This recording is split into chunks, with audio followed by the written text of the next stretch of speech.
Assalamualaikum warahmatullahi wabarakatuh. Nah, perkenalkan nama saya Nainda Bella Justisia ya. Di sini saya akan berbagi ilmu tentang sejarah peradaban Islam di Indochina, terutama Myanmar, Laos, dan Kamboja.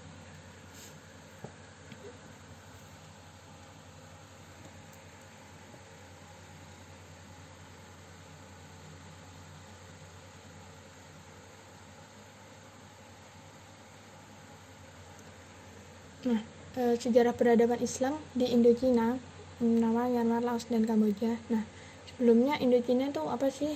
Nah, Indochina atau Semenanjung Indochina adalah wilayah yang berada di Asia Tenggara Daratan (ATD) yang terletak di timur India dan selatan Cina. Tuh. Nah, negara Indochina ini termasuk negara bekas jajahan Prancis. Nah, terus bagaimana pola penyebaran Muslim gitu di Indochina ini? Pertama ya melalui perdagangan. Nah, selain melalui perdagangan, adanya emigrasi suatu penduduk untuk mendiami wilayah baru di daratan Asia Tenggara itu ikut pula mempengaruhi proses penyebaran agama Islam. Tuh.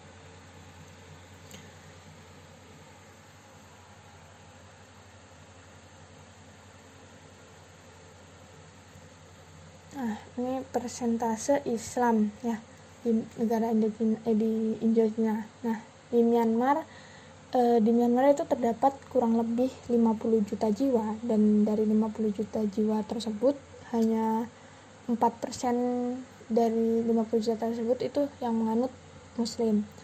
Nah, sedangkan di Laos itu terdapat 6,2 juta jiwa.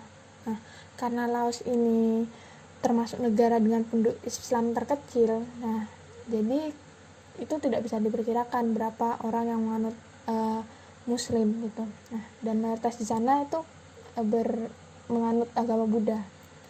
Nah, sedangkan di Kamboja terdapat 11,4 juta jiwa, dan dari 11,4 juta jiwa tersebut hanya 6% yang menganut Islam ya. Sedangkan Myanmar. Nah, bagaimana Muslim masuk ke Myanmar? Nah, nih pedagang Arab pada abad pertama Hijriah atau 7 Masehi, tepatnya di pantai Arakan, dan baru bisa mendirikan negara Muslim di Arakan pada abad ke-18 Hijriah atau 14 Masehi. Nah, jadi Islam masuk ke Myanmar itu awal mula karena pedagang Arab. Nah, pedagang Arab itu menetap di garis pantai. Nah, itu pada abad pertama ya Hijriah 7 Masehi, tepatnya di pantai Arakan. Nah, di sana Muslim itu melakukan penyebaran selama berabad-abad gitu. Prosesnya terlalu lama. Hingga pada abad ke-18 Hijriah atau 14 Masehi ini, mereka baru bisa mendirikan negara Islam di Arakan. Nah, Muslim masuk ke Myanmar ini sebenarnya tidak hanya dibawa oleh para pedagang Arab, tapi juga Muslim Malaysia dan India itu juga mempunyai peranan yang penting dalam penyebaran Muslim di Myanmar, karena mereka telah dikatakan efektif dalam penyebaran Islam. Yang kedua, kekuasaan Islam berdiri di Arakan sekitar 350 tahun. Nah, terus tahun 1784 Arakan dijajah oleh Burma hingga pada tahun 1822 diambil oleh British. Nah, jadi pada tahun 1784 itu Arakan dijajah oleh Burma, dan penjajahan itu berlanjut dengan diambil alih oleh British pada tahun 1822. Nah, pada tahun 1948-nya itu British memberikan kemerdekaan itu kepada Myanmar. Dengan demikian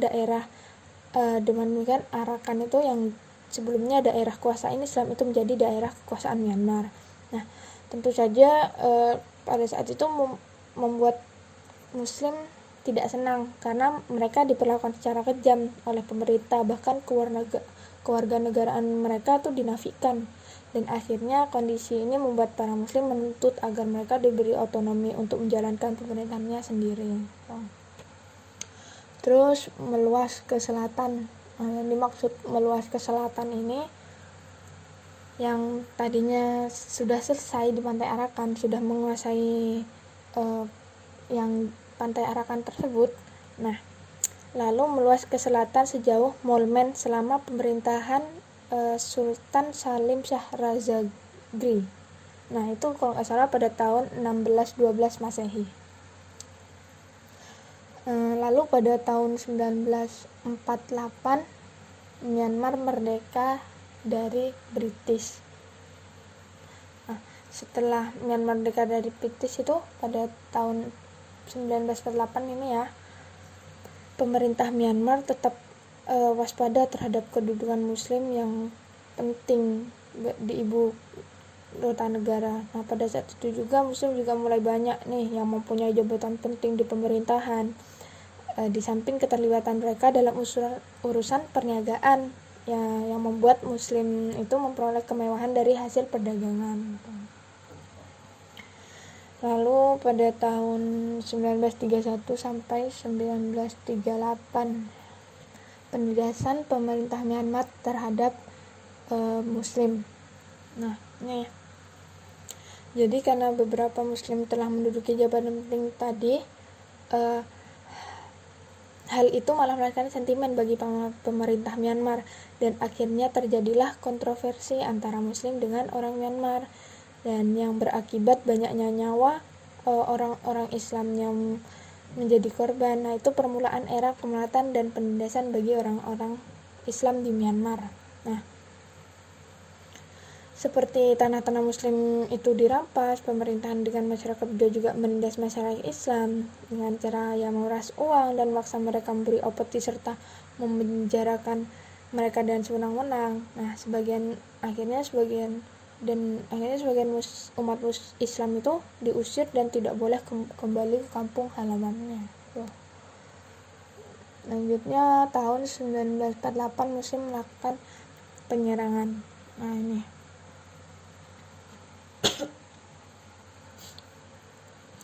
Muslim melakukan perlawanan Muslim itu. Nah, itu terjadi dan itu berlanjut sampai tahun 1954. Nah, yang dikenal dengan pemberontakan Mujahid yang dipimpin oleh Qasim. Nah, kemudian semenjak tahun 1980 Muslim dari daerah lain itu dipaksa keluar dari Myanmar tuh, dan Muslim dari Thailand dan Malaysia. Nah, di Laos, sebenarnya Laos itu mayoritas penduduk merupakan penduduk Buddha ya tadi. Nah, terus melalui para pedagang Cina dari Yunan. Nah, agama Islam pertama kali masuk Laos itu melalui para pedagang Cina dari Yunan. Para saudagar Cina itu sebenarnya bukan hanya membawa dagangannya ke Laos, namun juga ke negara tetangga seperti Thailand dan Burma gitu. Oleh masyarakat Laos dan Thailand, para pedagang asal Cina ini dikenal dengan nama Chin Hao. Nah, peninggalan kaum Chin Hao yang ada hingga saat ini itu adalah beberapa kelompok kecil komunitas Muslim yang tinggal di dataran tinggi dan perbukitan. Nah, mereka menyuplai kebutuhan pokok masyarakat perkotaan dari para pedagang tersebut. Kemudian umat Islam di Laos berkembang dengan membangun tempat ibadah. Nah, Muslim Laos didominasi oleh para pendatang atau kaum Kamboja. Nah, ini mereka itu adalah pengungsi dari rezim Khmer. Pengungsi Kamboja itu pengungsi dari rezim Khmer. Mereka melarikan diri ke negara tetangga mereka Laos ini setelah pemimpin rezim menyerukan gerakan pembersih massal etnis Kamboja Cham Muslim dari tanah Kamboja. Yang perlu kalian tahu ini ya, pada saat Islam datang itu sebenarnya telah ada berbagai etnis di wilayah Laos yang terdiri dari suku asli dan pendatang. Pada aspek seperti ini akan menjelaskan bahwa agama Islam memang agama pendatang yang secara langsung masuk ke dalam wilayah Laos itu dengan berbagai bentuk saluran. Nah, termasuk saluran tadi ya, perdagangan gitu, atau ekonomi dan sebagainya.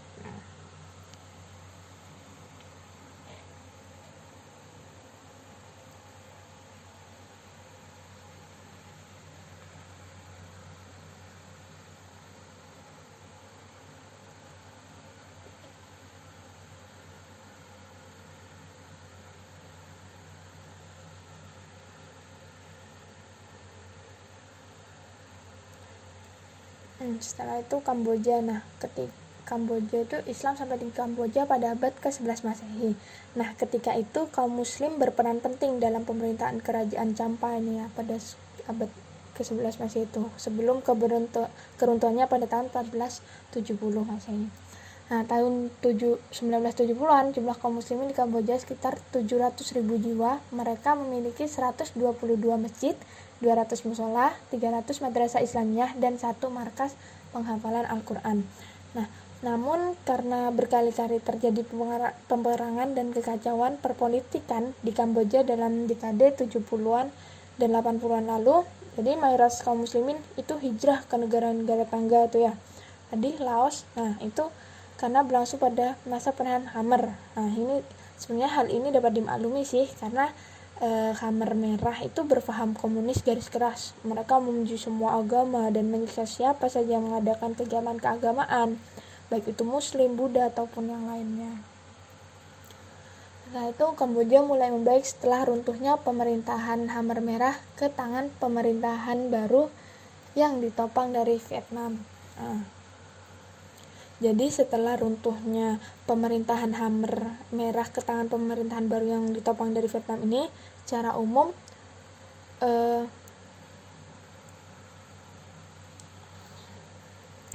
umum keadaan penduduk Kamboja itu mulai membaik dan kaum muslimin yang saat ini mencapai kurang lebih 45.000 jiwa dapat melakukan kegiatan keagamaan mereka dengan bebas gitu. Sekarang jumlah masjid yang mereka dirikan sekarang bertambah menjadi 268 masjid. Ketiga, penguasa Kamboja juga memperkuat posisi dominasi masyarakat muslim di Kamboja. Nah, jadi pada saat itu penguasa Kamboja itu masuk Islam.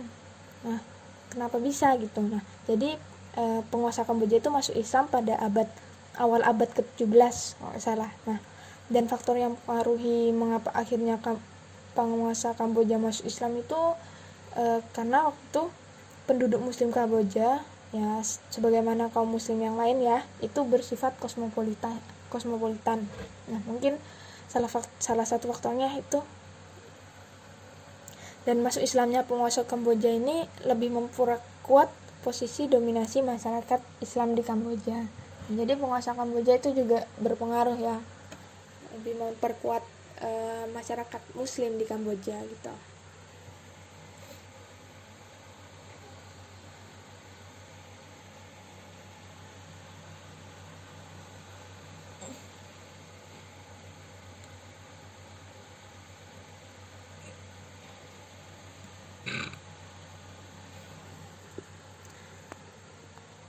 Mungkin itu ya, sekian dari saya beberapa penjelasan tentang sejarah peradaban Islam di Indochina, terutama bagian Myanmar, Laos, dan Kamboja. Nah, mungkin kalau kalian ingin bertanya, jika ada pertanyaan bisa ditanyakan melalui komen gitu.